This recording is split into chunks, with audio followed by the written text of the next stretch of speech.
Hello everyone, welcome to my channel zoology by Mona Shekhawat.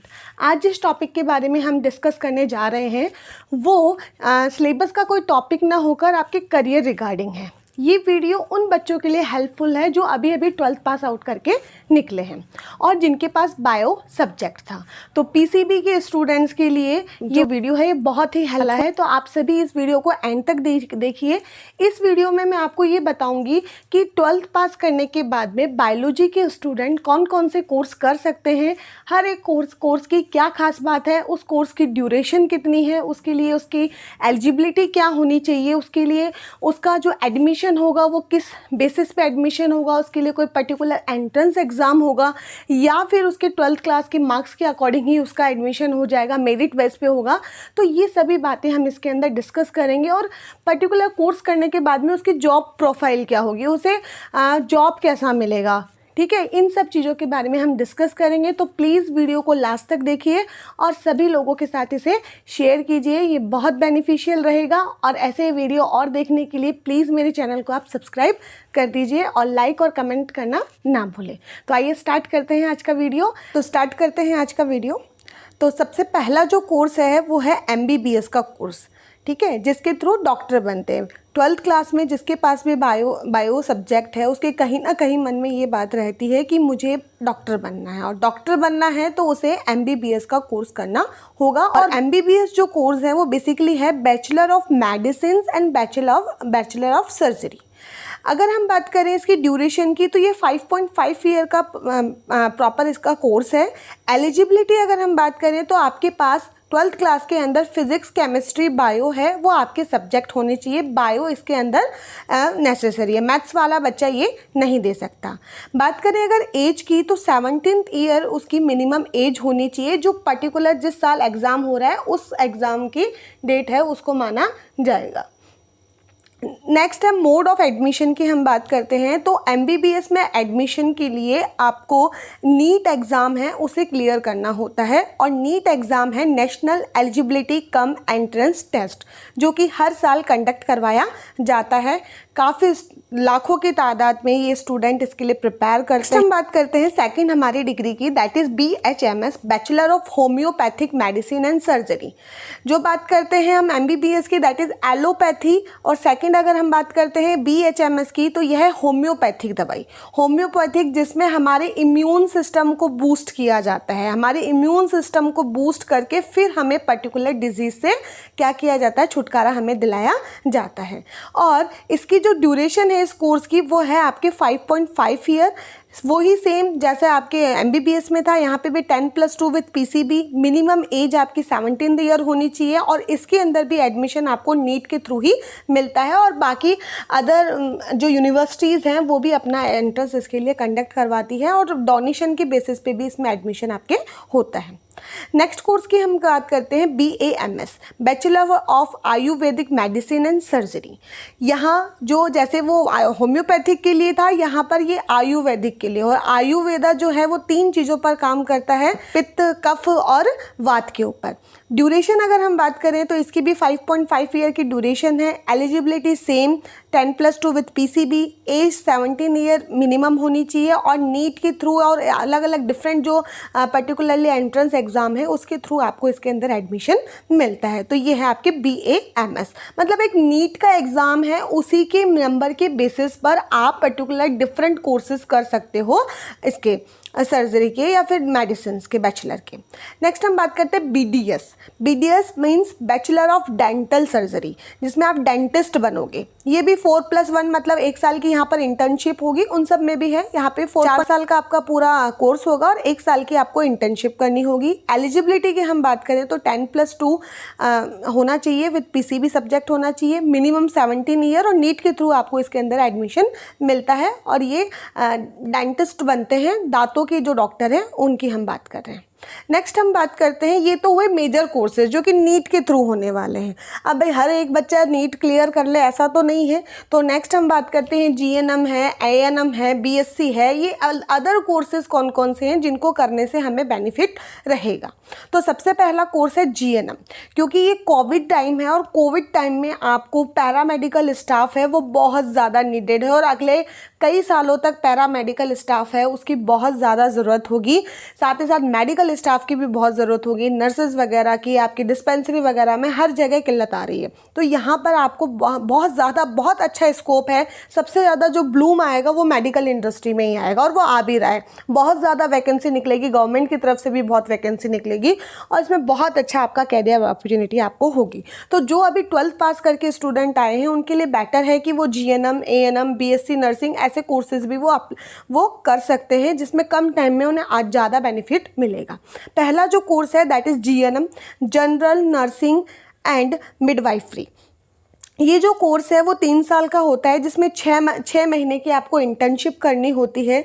बात करें eligibility की, तो इस एग्ज़ाम की जो एलिजिबिलिटी है वो आपके 12th पास आप होने चाहिए। आपके पास PCB हो या आर्ट्स हो या कॉमर्स हो, कोई भी फील्ड का स्टूडेंट ये दे सकता है। ज़्यादा PCB पे आप कॉन्सेंट्रेट करना। एज इसमें 17 साल और मैक्सिमम इसकी जो एज पीरियड है वो है 35 साल की उम्र तक आप इसको कर सकते हो, उसके बाद आप नहीं कर सकते। GNM अलग अलग यूनिवर्सिटीज़ करवाती हैं, क्या तो वो पर्टिकुलर इसके लिए एंट्रेंस एग्ज़ाम लेती है या फिर आपके 12th क्लास के नंबर के बेसिस पर आपको इसके अंदर एडमिशन मिल जाता है। तो ये आपके जनरल नर्सिंग एंड मिडवाइफरी होता है। मेल और फीमेल दोनों ये कोर्स है उसे कर सकते हैं। इसमें पर्टिकुलर जो भी देखभाल से रिलेटेड काम है, नर्सिंग वाला जो काम है वो आपको इसके अंदर सिखाया जाता है। मरीजों की देखभाल कैसे करनी है पर्टिकुलरली वो आपको सिखाया जाता है। बात करते हैं ANM की। नेक्स्ट ANM है जो कि ऑक्सिलरी नर्सिंग मिडवाइफरी का कोर्स है, जिसे सिर्फ फीमेल्स करती हैं। भी ध्यान रखना, ये सिर्फ लड़कियों के लिए है, गर्ल्स के लिए है, इनके ये मेल के लिए नहीं है। यहाँ ड्यूरेशन होता है 2 साल का, ये पूरा कोर्स होता है। 10+2 विद PCB, आर्ट्स कॉमर्स कोई भी इसमें अप्लाई कर सकता है, बट ओनली गर्ल्स के लिए है, ये ध्यान रखना। वही सेम GNM की जैसे 17 से 35 साल की इसका एज की लिमिट होगी, लेकिन यहाँ पे ड्यूरेशन क्या है इसका कम है यहाँ। और ये जो ANM कार्य करता है, इनकी गाँवों में ज़्यादा पोस्टिंग की जाती है कि गाँवों के लोगों को स्वास्थ्य के प्रति जागरूक करना, टीके वगैरह लगवाना, जैसे वैक्सीन लगाना है, तो ये ANM GNM ये इनका काम बेसिकली ये होता है ANM का। और ये आशा सहयोगिनी इन सब की मदद करना, तो ये एंट्रेंस के थ्रू या जैसे GNM का था प्रोसेस सेम वैसा ही इसका ANM का प्रोसेस होता है। आफ्टर 12th आप इस कोर्स को कर सकते हैं। नेक्स्ट हम बात करते हैं B फार्मा कोर्स की कि B फार्मा क्या है। B फार्मा है बैचलर इन फार्मेसी, कि आपको इसके अंदर जो भी पर्टिकुलर ड्रग्स होती हैं, जो भी मेडिसिन वगैरह बन रही हैं, उससे रिलेटेड आपको स्टडी यहाँ पे करवाई जाती है। ठीक है, तो फार्मास्यूटिकल इंडस्ट्री का ये है, आप मैन्युफैक्चर बन सकते हो, आप ड्रग रिसर्च के अंदर जा सकते हो, आप अपना पर्टिकुलर मेडिकल स्टोर भी यहाँ पर अपना ओपन कर सकते हो। ये सभी B फार्मा के बेनिफिट्स हैं। बात करें ड्यूरेशन की, तो 4 साल का ये कोर्स होता है। 10+2 विद PCB या PCM, चाहे आपके पास बायो हो चाहे आपके पास मैथ हो, आप दोनों ही अगर दोनों में से कुछ भी है तो आप इस कोर्स को कर सकते हो। 17 साल आपकी मिनिमम एज होनी चाहिए और इसके लिए भी पर्टिकुलर हर एक यूनिवर्सिटी के द्वारा एंट्रेंस एग्ज़ाम लिया जाता है। तो यहाँ पे एंट्रेंस होगा आपका पर्टिकुलरली, इस बात का आप ध्यान रखना जिस भी यूनिवर्सिटी में आप अप्लाई कर रहे हो उसके अकॉर्डिंग। नाउ नेक्स्ट हम बात करते हैं D फार्मा की। ड्यूरेशन अगर हम बात करें D फार्मा की, तो वो 2 साल का ड्यूरेशन होता है। सेम है B फार्मा, वो है सर्टिफिकेट, पूरा बैचलर कोर्स है। अगर हम बात करें D फार्मा का, तो ये डिप्लोमा कोर्स है। बात करें कि सबसे ज़्यादा कौन बेनिफिशियल रहेगा, तो B फार्मा हमेशा ज़्यादा, जिसके B वाले जो कोर्सेज है, बैचलर वाले हैं, जो सर्टिफिकेट वाले कोर्सेज हैं, वो ज़्यादा बेनिफिशियल रहते हैं हमेशा डिप्लोमा से। 2 साल का ये होता है। 10+2 विद PCB यहाँ पर होना चाहिए, मिनिमम 17 ईयर, और आपके वो एडमिशन है क्या तो एंट्रेंस के थ्रू होगा या मेरिट बेसिस पे इसका एडमिशन आपके होता है। नेक्स्ट हम बात करते हैं BSc नर्सिंग। मेन जो नर्स का जो पर्टिकुलर जो काम कर रही है, जो नर्सिंग जो हेड है, वो ड्यूरेशन 4 साल का होगा। 10+2 विद PCB होना चाहिए और PCB के साथ साथ इंग्लिश भी होना चाहिए और हर एक सब्जेक्ट में आपको पास होना भी ज़रूरी है, किसी में बैक नहीं होनी चाहिए आपकी। एज का अगर हम बात करें तो 17 to 35 एज होगी और थ्रू एंट्रेंस इसका क्या होता है, एडमिशन यहाँ पर होता है। आप इस कोर्स के लिए भी अप्लाई कर सकते हैं, बहुत अच्छा कोर्स है। आप इस कोर्स को करने के बाद में किसी भी प्राइवेट जो भी हॉस्पिटल है उसके अंदर अपनी प्रैक्टिस कर सकते हैं और गवर्नमेंट के द्वारा भी टाइम टू टाइम वैकेंसी यहाँ पे निकाली जाती है जिसमें आप एलिजिबल होंगे। और नेक्स्ट हम बात करते हैं BSc। कि भाई ये तो ये है एजुकेशन से रिलेटेड। अब ये जो अभी तक मैंने कोर्स बताए थे वो सारे कोर्सेज थे मेडिकल लाइन से।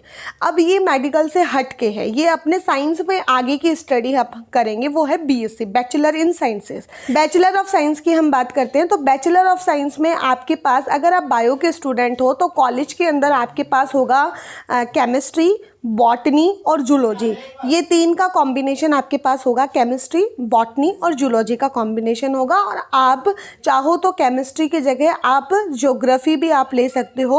और अलग अलग जो यूनिवर्सिटीज़ वगैरह हैं उनके अंदर अलग अलग कॉम्बिनेशंस हैं, और वो उस पर्टिकुलर जो भी आप कॉलेज है या जिस भी यूनिवर्सिटी में आप पढ़ रहे हो उसके ऊपर डेटा वो डिपेंड करेगा। इसी के साथ साथ बीएससी के साथ एक और कोर्सेज होता है बीएससी ऑनर्स, वो भी आप कर सकते हो, जो कि मैं आपको बाद में बता दूँगी।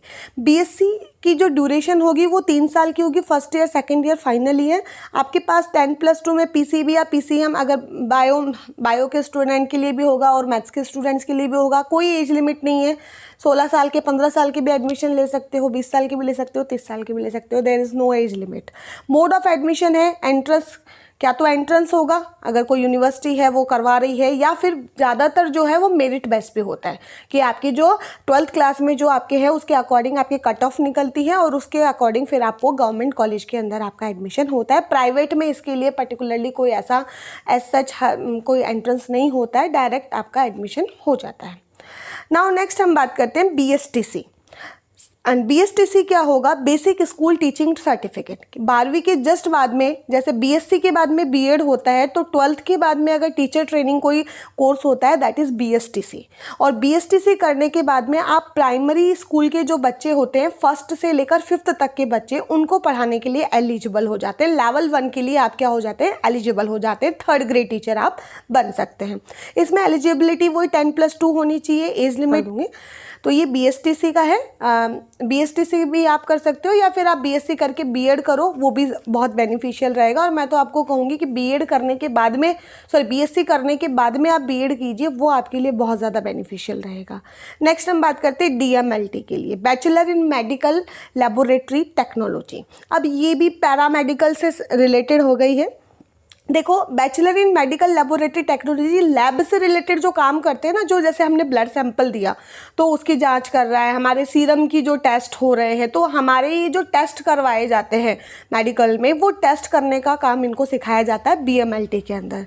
ड्यूरेशन की बात करें तो 3 साल का ये कोर्स होता है, 6 मंथ की इसके अंदर इंटर्नशिप होती है, 10+2 विथ पीसीबी इसकी एलिजिबिलिटी है। मिनिमम एज इसमें 17 ईयर होता है। और एंट्रेंस के थ्रू या फिर पर्टिकुलरली बिना एंट्रेंस के थ्रू भी इसका एडमिशन या मेरिट के थ्रू इसका एडमिशन हो जाता है। प्राइवेट यूनिवर्सिटी बहुत से ये कोर्सेज करवाती है, लेकिन कोर्स करने से पहले जिस भी यूनिवर्सिटी में आप एडमिशन ले रहे हो उसके बारे में आपको पूरी नॉलेज होनी चाहिए, उसके बारे में पूरी अच्छे से पता करो कि वो उसको मान्यता प्राप्त है क्या, मेन चीज़ है। ठीक है, नेक्स्ट हम बात करते हैं बीएससी इन रेडियोलॉजी। बहुत अच्छा स्कोप है बीएससी इन रेडियोलॉजी में। ये जो भी एक्सरे, एमआरआई है, सीटी स्कैन है, जहाँ एक्सरेज का जो भी अपन इनका यूज़ कर रहे हैं, अल्ट्रासाउंड वगैरह, उसमें उनके लिए वो उनको ये कोर्स करवाया जाता है बीएससी इन रेडियोलॉजी। ड्यूरेशन 3 साल का होता है। ये पीसीबी या पीसीएम दोनों ही अगर आपके पास कोई सा भी अगर हो तो आप ये कर सकते हो। एग्रीगेट आपके 50% होने चाहिए 12th क्लास के अंदर, 12th के जो भी सब्जेक्ट है उनके अंदर। एंट्रेंस के थ्रू या मेरिट के बेसिस पे इसके अंदर आपका एडमिशन होता है। बीएससी इन रेडियोलॉजी बहुत ज़्यादा ग्रोथ करेगा और बहुत अच्छा कोर्स है। आप इसके लिए आप इसमें बहुत अच्छा अपना करियर बना सकते हैं। तो ये कुछ कोर्सेज़ की मैंने आपसे बात की।